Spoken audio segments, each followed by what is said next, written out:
அனைவருக்கும் வணக்கங்க. இன்னைக்கு தமிழ்நாட்டில் நிறைய பிரச்சனை ரொம்ப போய்கிட்டு இருக்கு. ஆனால் இதை பற்றியெல்லாம் எனக்கு கவலை இல்லைப்பா, நான் எப்பவும் போல என்னோட ட்ராக் எடுத்து போய்கிட்டே இருப்பேன் அப்படிங்கிற மாதிரி ரொம்ப மோசமாக ரொம்ப கேவலமாக ஒரு வேலையை செஞ்சுருக்காரு முன்னாள் அமைச்சர். அவர் மரியாதை கொடுக்கலன்னா பரவாயில்ல, நான் மரியாதை கொடுக்குறேன் சரிங்களா. ஏன்னா எங்களுடைய இயக்கம் எங்களுக்கு கற்றுக் கொடுத்தது. அதனால முன்னாள் அமைச்சர் சட்டத்துறை அமைச்சராக வேறு இருந்திருக்காரு சி.வி. சண்முகம். இன்னைக்கு ராஜ்யசபா எம்பி வேறு. உங்களுக்கெல்லாம் இந்த பதவி இருக்கு பாருங்க சார். இந்த பதவியெல்லாம் இருக்குன்ற தைரியத்தில் இல்லை ஒரு தெம்பில் திராணியில் திமிரில் நீங்கள் இந்த மாதிரி பேசியிருக்கீங்களா? இந்த மாதிரி காட்டமான வார்த்தையை பயன்படுத்துகிறேன்னு நினைக்காதீங்க. ஆனால் உங்கள் வயசுக்கு மீறின பேச்சு இதெல்லாம். என்ன பேசி வச்சுருக்கீங்க? ஒரு நீங்கள் வந்து சிஎம் அவர்களை சாடணும், அவரை வந்து இழிவுபடுத்தணும்னு சொல்லி அதை தாண்டி, அதுவே மிகப்பெரிய தவறு. அதை தாண்டி இன்னைக்கு தமிழகத்தில் இருக்கக்கூடிய பெண்கள் இல்லை ஒட்டுமொத்த பெண்களையும் நீங்கள் இழிவுபடுத்திருக்கீங்களா? ஏன்னா இதை ஃப்ரீயாக கொடுப்பாங்க, அதை ஃப்ரீயாக கொடுப்பாங்க, 2026 சட்டமன்ற தேர்தல் அடுத்தெல்லாம் கொடுப்பாங்க. அதை தாண்டி உங்கள் ஒவ்வொரு வீட்டுக்கும் ஒரு பெண்களை ஃப்ரீயாக கொடுப்பாங்கன்ற ரேஞ்சுக்கு பேசி வச்சிருக்கீங்க. இதுதான் நீங்கள்லாம் வந்து இத்தனை நாள் அமைச்சராக இருந்த லட்சணமா? அதை தாண்டி ஒரு எம்பியாக இருந்த லட்சணமா? இல்லை, நான் கேட்குறேன், இப்போ உங்களோட எம்பி நீங்கள் போகிறீங்கல்ல அந்த ராஜ்யசபாவில், அங்கே லோக்சபாவில், அங்கேயும் நிறைய பெண்கள் இருக்கிறாங்களே. அதை தாண்டி இத்தனை நாள் சட்டமன்றத்துக்கு போயிருப்பீங்களே, அங்கேயும் உங்களோட சக சட்டமன்ற உறுப்பினராக பெண்கள் இருந்திருப்பாங்களே. ஏன் உங்கள் கட்சியிலேயே நிறைய மகளிரணி பெண்கள் இருப்பாங்க, உங்கள் வீட்லேயும் பெண்கள் இருப்பாங்க. அப்போ எல்லா பெண்களையும் நீங்கள் இப்படி தான் சித்தரிக்கிறீங்களா? இல்லை, நான் தெரியாமல் கேட்குறேன். ஏன் உங்களுடைய தலைவர் முன்னாள் முதல்வர் அம்மையார் ஜெயலலிதா அவர்கள் அவங்களோட வழியில தானே வந்திருக்கீங்க, அவங்க ஒரு பெண் தானே. அப்போ இத்தனை பெண்கள் சப்போர்ட்டோட வளர்ந்து, பெண்கள்னால பிறந்து, பெண்கள்னால தான் இன்னைக்கு ஒரு ஆளாகி நின்றுருக்கீங்க அப்படின்னா நீங்க அந்த பெண்களை கேவலப்படுத்தி பேசுறீங்களா? என்னங்க உங்களுக்குலாம் தரம் இருக்கு? நீங்களாம் எப்படிங்க இப்படியெல்லாம் வாய் குசாம நீங்களாம் பேசுறீங்க?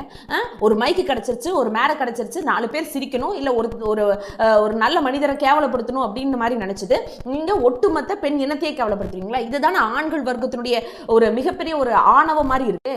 ஏங்க நீங்கெல்லாம் வந்து அஇஅதிமுக இருந்து பேசுற மாதிரி தெரியல. ஏதோ பாசிச பாஜகவினுடைய மொத்த கைக்கூலியா மாறிட்டீங்க. அதன் மூலமா பேசுற மாதிரி இருக்கு. ஏன்னா பாஜகவினுடைய பின்னணி தான் என்னன்னா, எப்பவுமே வந்து பெண்களை நாங்க உயர்த்துறோம், பெண்களுக்கு நாங்க முக்கியத்துவம் கொடுக்குறோம் அப்படின்னு பேசிட்டு அடுத்த மொத்தமா பெண்களை எப்பவுமே கேவலப்படுத்துவாங்க. அந்த மாதிரி இருக்கு நீங்க பேசுனது. எவ்வளவு ஒரு அநாகரிகமான வார்த்தையை நீங்க பயன்படுத்தி இருக்கிறீங்க.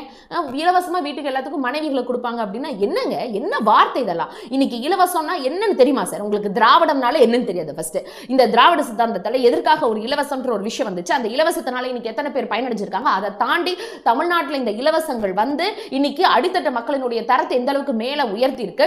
இன்னைக்கு தமிழ்நாடு எத்தனையோ விஷயத்துல ஒன்றிய அரசினால வஞ்சிக்கப்பட்ட போதும் தமிழ்நாட்டை முன்னால் இருந்த அஇஅதிமுக, அதாவது நீங்க தான் உங்களுடைய முன்னாள் அமைச்சராக இருந்தார் எடப்பாடி அவர்கள் கொண்டு போய் ஒன்றிய அரசு, அதாவது பாஜக கிட்ட தமிழ்நாட்டை அடமான வச்ச போதும், தமிழ்நாட்டில் நிதிநிலை ஒண்ணுமே இல்லை அப்படின்னு சொல்லும் போதும், ஆட்சி பொறுப்பேற்று 2021 பொறுப்பேற்றதுக்கு அப்புறம் இந்த 4 வருஷத்துல இன்னைக்கு இந்தியாவை பாராட்டக்கூடிய வகையில் தமிழ்நாடு 2 இலக்கு பொருளாதாரத்தில் முன்னிலைப்படுத்தி இன்னைக்கு முதன்மை மாநிலமா தமிழ்நாட்டை மாற்றி இருக்கிறவர் திரு முத்துவேல் கருணாநிதி ஸ்டாலின் அவர்கள்.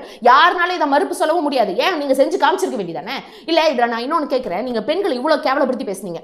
உங்களுடைய கட்சியில தான் செங்கோட்டையன் அவர்கள் ஒரு 2-3 மாசத்துக்கு முன்னாடி ஒரு பிரஸ் மீட் கொடுத்து கட்சியில் இவ்வளோ குளறுபடி இருக்குது, எல்லாரும் ஒன்றிணையணும், இதை நான் வந்து எடப்பாடி பழனிசாமி அவர்கள்கிட்ட நான் கேட்குறேன், கோரிக்கையை வைக்கிறேன் அப்படின்னாலாம் பேசுறதுக்கு அன்னைக்கு சாயந்தரமே அவரை கட்சியை விட்டு நீக்கிட்டீங்க.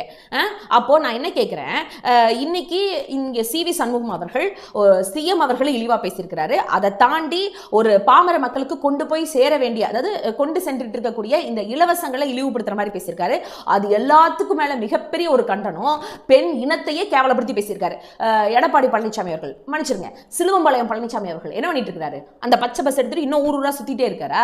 நீங்க மேல போய் நின்றுட்டு பச்சை பஸ் மேல நின்று பெண்கள் வந்து எங்களுக்கு எல்லாமே பெண்களுக்கான நாங்க பாதுகாப்பு கொடுத்துருவோம், பெண்களுக்கான மிகப்பெரிய ஒரு ஆட்சி அமைப்போம்னு சொல்லி நீங்க பஸ் மேல நின்று பேசிட்டு இருக்கீங்க.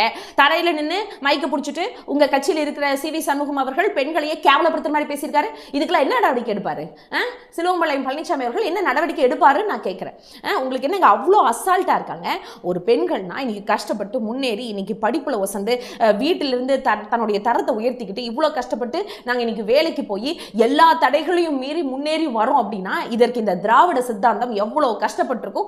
அதை தாண்டி இன்னைக்கு தமிழ்நாட்டில் இருக்கக்கூடிய, ஏங்க இந்தியாவில் இருக்கக்கூடிய ஒவ்வொரு பெண்களும் அந்த தடைகளை மீறி வர்றதுக்கு எவ்வளோ அடித்தட்டத்தில் வேலை செஞ்சிருப்பாங்க.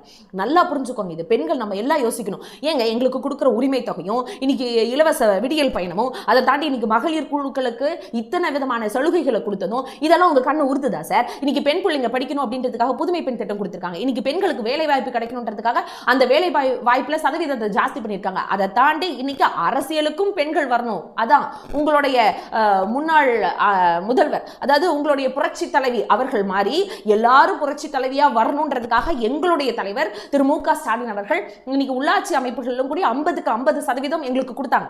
அப்ப இந்த அளவுக்கு நிலைப்பாட்டில் நின்று இன்னைக்கு பெண்களுடைய வளர்ச்சியை கண்கூட பார்த்துட்டு அவங்களுடைய வளர்ச்சிக்கு கைகோர்த்து நின்று இன்னைக்கு கல்வி, அதாவது பெண் உயர்கல்வி அப்படின்னு சொன்னா தமிழ்நாடு நம்பர் 1ல இருக்கு. பெண்களுக்கான தொழில் முனைவோர்னு சொன்னா தமிழ்நாடு முதல் இடத்துல இருக்கு. இன்னைக்கு பெண்களுக்கான ஒரு பாதுகாப்பு, அதை தாண்டி அவங்களுக்கான அரசியல் ஆளுமை, அதற்கான வாய்ப்புகளை கொடுக்கறதுலயும் தமிழ்நாடு முதன்மை மாநிலமா இருக்கு. இதெல்லாம் ரொம்ப நாளா சாதிக்கல. இந்த 4 வருஷத்துல சாதிச்சு காமிச்ச ஒரே முதல்வர் திரு முத்துவேல் கருணாநிதி ஸ்டாலின் அப்படிங்கிற மகத்தான மனிதர் அப்படின்னு சொன்னா என்னங்க, நீங்க அவரை இழிவுபடுத்துவீங்க, அதை தாண்டி கொடுக்கக்கூடிய இலவச பொருட்களை நீங்க இழிவுபடுத்தி பேசுறீங்க. அது எல்லாத்துக்கும் மேல ஒவ்வொரு வீட்டுக்கும் ஒரு மனைவியை இலவசமா கொடுப்பாரு நாளைக்கு அப்படின்னு சொன்னீங்கன்னா நீங்க யாரை நீங்க கொச்சப்படுத்துறீங்க? உங்களுக்கெல்லாம் எதுக்கு சார் இந்த பதவி? உண்மையாலுமே இதை அதாவது தமிழ்நாட்டில் இருக்கக்கூடிய எல்லா பெண்களும் இதை பத்தி யோசிக்கணும். எல்லாருமே இவங்களை கண்டனம் தெரிவிக்கணும். ஒரு வீட்டுக்கு கூட நீங்க ஓட்டு கேட்டு போகும்போது அந்த பெண்கள் முன்னாடி நீங்க போய் நிக்க கூடாதுங்க. இல்லைன்னா நீங்க எந்த பெண்கள் அப்படி பேசுனீங்க சொல்லுங்க சார். நீங்க எந்த பெண்கள் அப்படி பேசுனீங்க? ரொம்ப அதாவது எனக்கு அதை பார்த்தோன்னே அவ்வளோ ஒரு கோபம் வருது. ஏங்க இப்படியெல்லாம் உங்களுக்கு ஒரு காழ்ப்புணர்ச்சி, இவ்வளோ ஒரு வஞ்சம்? யாரோ அசைன்மெண்ட் கொடுக்குறாங்க, எங்கேயோ இருந்து ஒரு ஒன்றிய அரசு ஒரு அசைன்மெண்ட் கொடுக்குது அப்படின்னு சொல்லி நீங்க அந்த மனிதர்களுக்கு கை கட்டி உங்களுடைய முதுகெலும்பை வளைச்சு கூனி குறுங்கி மண்டிட்டு இருக்குன்னா இருந்துட்டு போங்க சார். எங்களுக்கு அதை பத்தி என்ன கவலை?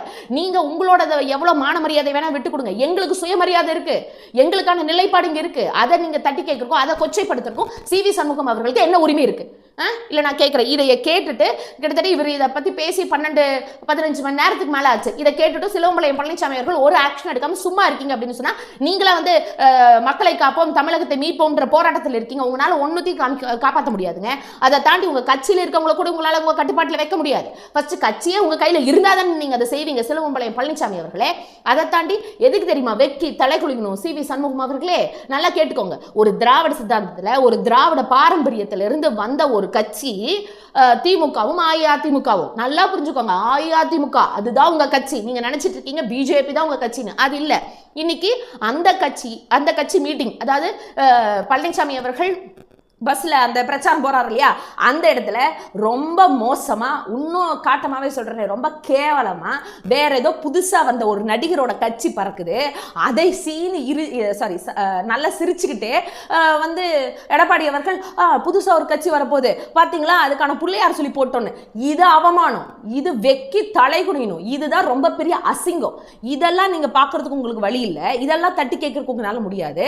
இன்னைக்கு ஒரு பெண்ணை கேவலப்படுத்தணும் அப்படின்னு எப்படிதான் வரீங்களோ, இன்னும் நீங்கள என்ன செஞ்சாலும் திருந்த மாட்டீங்க. உங்களுக்கான பதில் 2026 சட்டமன்ற தேர்தலில் தான் உங்களுக்கு தெரியும். அதனால தமிழ்நாட்டில் இருக்க பெண்கள் எல்லாரும் புரிஞ்சுக்கோங்க, இவங்க எவ்வளவு மோசமா இருக்காங்க. என்ன நான் இவ்வளோ கேட்கிறேனே, ஏன் அஇஅதிமுக பீரியட்ல நீங்க எந்த இலவசமும் நீங்க கொடுக்கவே இல்லையா? நீங்க கொடுத்த எல்லா விஷயத்தையும் நீங்க சரி கட்டிட்டீங்களா? நீங்க கொடுத்த வாக்குறுதி எல்லாம் நிறைவேற்றிட்டீங்களா? உதயமின் திட்டத்தில இருந்து அதை தாண்டி இன்னைக்கு சொத்து வரி உயர்வுன்னு சொன்னா அது எல்லாத்துக்கும் மேல இன்னைக்கு கலைஞர் களம் இல்லம்லாம் வந்திருக்கு. இந்த மாதிரி நிறைய ப்ராஜெக்ட், அதாவது குடிசை மாற்று வாரியம், அது எல்லாத்தையுமே சைன் பண்ணி ஒன்றிய அரசு கிட்ட அடமான வச்சதே நீங்க தாங்க.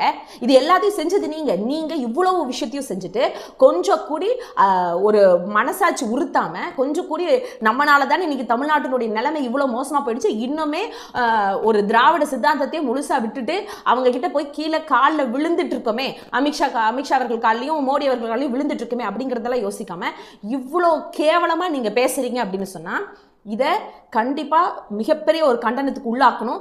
இதை சரியா இப்பவே நம்ம தமிழ்நாட்டு மக்கள், அதை தாண்டி பெண்கள் இதை கவனிக்கல, இதை பண்ணல அப்படின்னா நம்ம மேல இன்னும் இவங்க பேசிக்கிட்டே இருப்பாங்க. இந்த மாதிரி ஆட்கள் எல்லாம் ரொம்ப தைரியமா பேச ஆரம்பிச்சிருவாங்க. இனியெல்லாம் இந்த மாதிரி பேச்செல்லாம் வரக்கூடாது. வேணும் உங்களுக்கு பேசணும்னு தோணுச்சுன்னா உங்க வீட்டில் போய் தனியா நின்று பேசிக்கோங்க. அதை தாண்டி உங்களுடைய ஆணினத்தை பத்தி ஏதாச்சும் பெருமை இருந்தால் அதை பேசுங்க. அதை எல்லாத்தையும் விட்டுட்டு தமிழ்நாட்டு முதல்வரை சீன்றதோ, அதை தாண்டி தமிழ்நாட்டு பெண்களை, முக்கியமா பெண் இனத்தை சீன்றதை நாங்க வன்மையா கண்டிக்கிறோம். இதற்காக சிலுவம்பாளையம் பழனிசாமி அவர்கள், அதாவது எதிர்க்கட்சி தலைவர் பழனிசாமி அவர்கள் கண்டிப்பா நடவடிக்கை எடுத்தே ஆகணும். இல்லைன்னா இது மிகப்பெரிய ஒரு கண்டனத்துக்கு உள்ளாக்கும் அப்படிங்கிறத தெரிவித்துக்கிறோம்.